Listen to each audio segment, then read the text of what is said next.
on se retrouve pour la rubrique C'est mon histoire. Aujourd'hui, j'ai le grand honneur d'avoir avec moi le pasteur El Hadj Diallo qui nous vient tout droit de Calgary au Canada anglophone. Bonjour pasteur El Hadj. Bonjour. Ça va bien? Super bien, merci de m'avoir sur votre plateforme. Merci à vous d'être dans cette émission.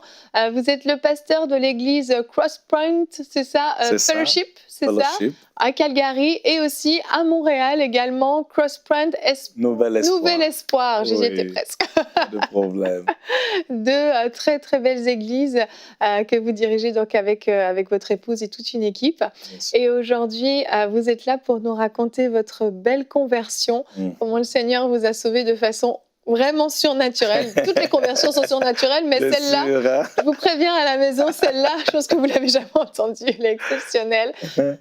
Vous avez grandi dans une famille musulmane. Oui. À l'âge de 20 ans, vous êtes venu vous installer ici à Montréal pour faire vos études à l'école polytechnique. Oui. Et vous aviez l'habitude tous les samedis d'étudier avec un autre étudiant de l'école où vous étiez, c'est ça? Bien sûr, oui. Comme vous l'avez dit, d'une famille musulmane, ma mère est ivoirienne, mon père est guinéen. Je suis venu à 20 ans au Canada. À l'école polytechnique, chaque samedi, on étudiait avec Francis Boupana. Il faut que je dise son nom. Oui. Je ne sais pas où il est présentement. Peut-être que si tu nous écoutes, il faut me rejoindre parce que vraiment, le Seigneur l'a utilisé puissamment dans ma vie. Wow. Chaque samedi, on va étudier. Et à la fin, 17h, il va m'inviter à l'église. Ils avaient un service le soir, les samedis.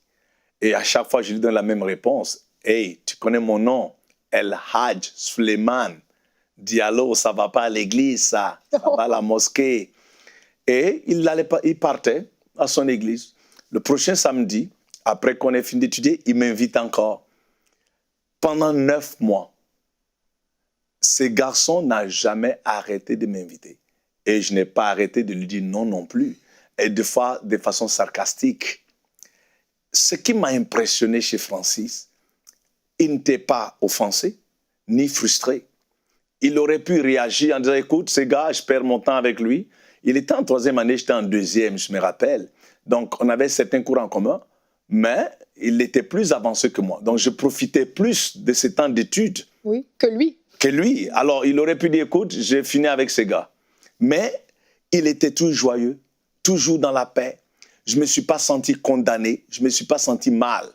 Et chaque samedi, la même invitation, la même réponse, le même sarcasme, le même rire. Alors, après 9 mois, ce samedi-là, on vient pour les études. Et je lui ai dit, Francis, tu sais, aujourd'hui, après les études, je vais venir avec toi à ton église. Il était choqué. Qu'est-ce qui t'était passé? Je me sentais mal à l'aise. Que ce gars m'invite toujours à son église, il ne s'énerve pas, il ne s'offense pas, il ne prend pas ça personnel. Bien vrai que j'ai refusé, et des fois en le moquant et en étant sarcastique. Je dis, je vais venir. Il ne croyait pas. Et à la fin, on s'est levé, il dit, tu viens vraiment? Je dis, oui, bien sûr. Alors pour moi, j'avais planifié mon affaire. C'était l'hiver, la nuit tombait très tôt, 16h déjà, il faisait nuit. Oui. Je me suis dit, je vais y aller, personne ne me verra. Comme Nicodème, right? Je vais ressortir de là, je paye mes dettes à lui, il me laissera tranquille. Et je ne savais pas que j'avais un rendez-vous avec Dieu. Wow. Je suis allé dans cette église sur Papineau. La référence des églises que je connais, c'était les églises catholiques, qui étaient un peu plus calmes.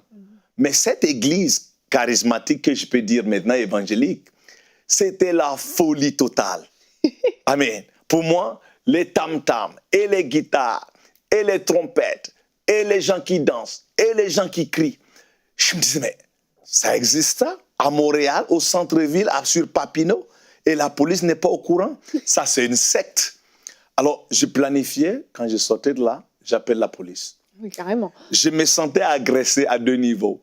J'étais à l'école polytechnique, j'utilisais mon cerveau, et j'analysais tout. Je calculais tout. Quelque chose ne va pas là. Et en même temps, j'avais ce côté religieux, et je me sentais vraiment trahi. Je me disais, comment ces gens peuvent oser faire autant de bruit, autant de désordre dans la maison du Dieu saint? Ce n'est pas possible, c'est inacceptable. Alors, la musique partait.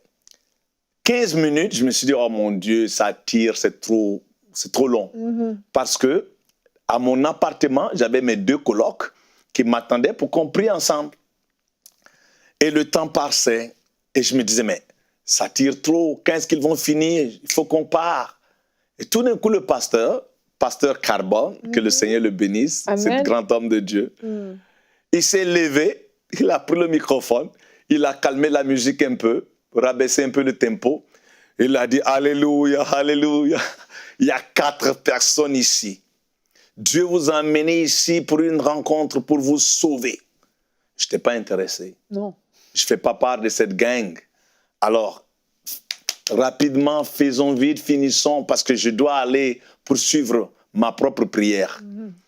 Et il a commencé à expliquer des choses sur le salut, si tu meurs aujourd'hui, où tu iras.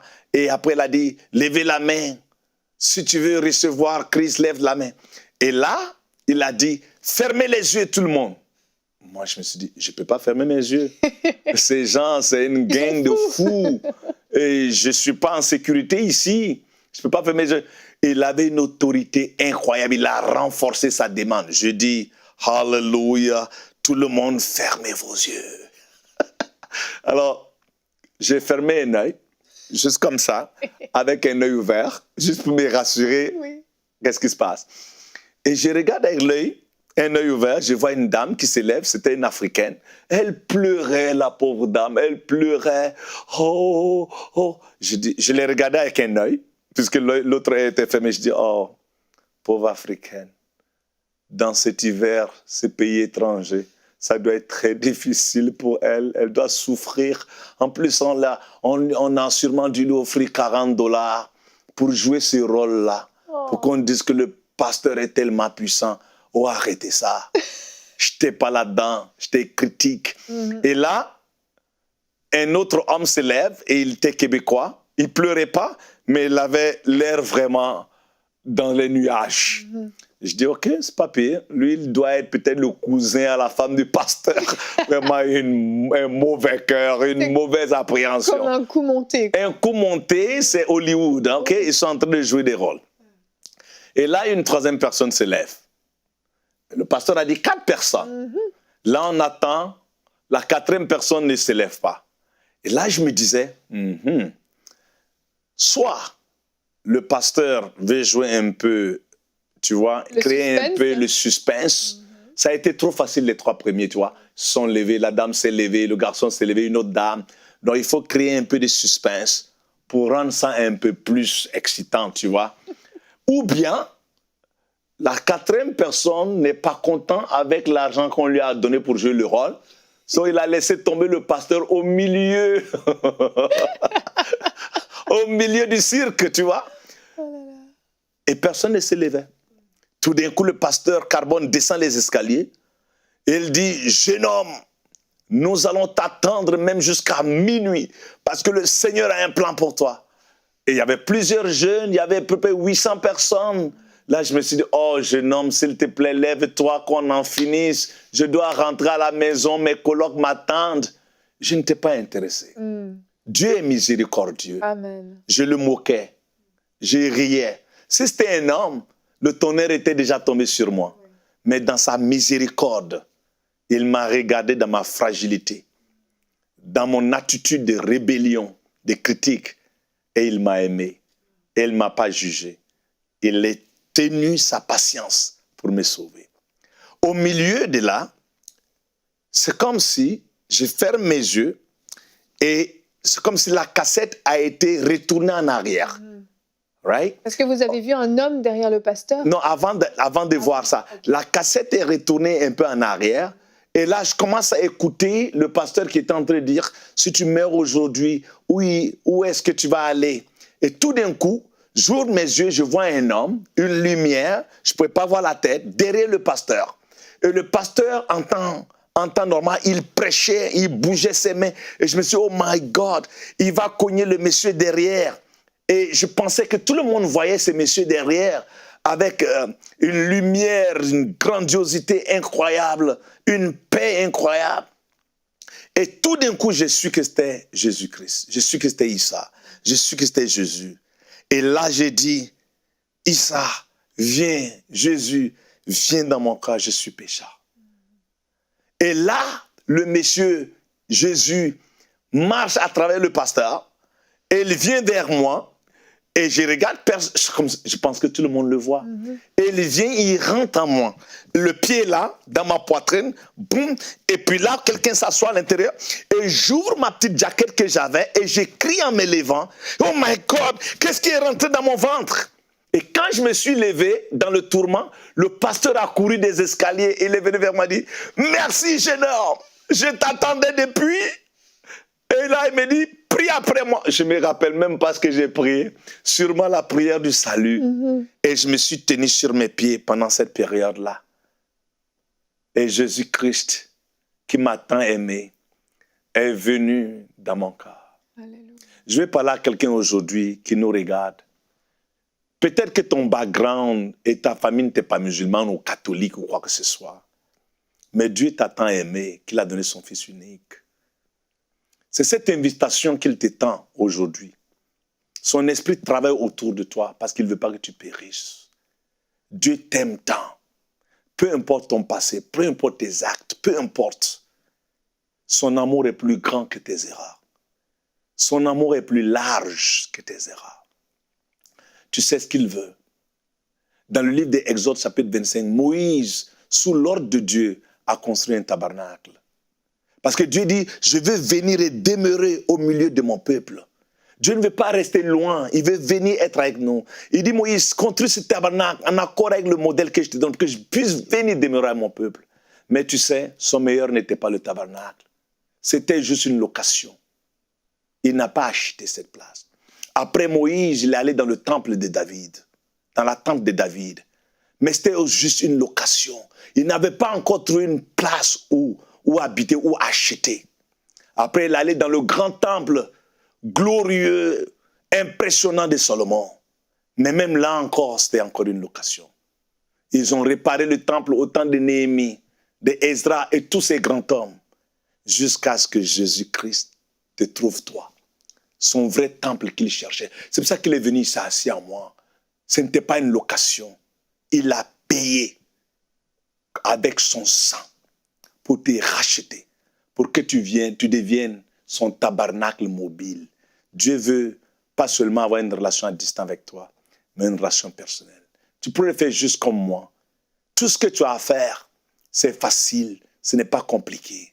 C'est juste de l'inviter dans ta vie, comme je l'ai fait.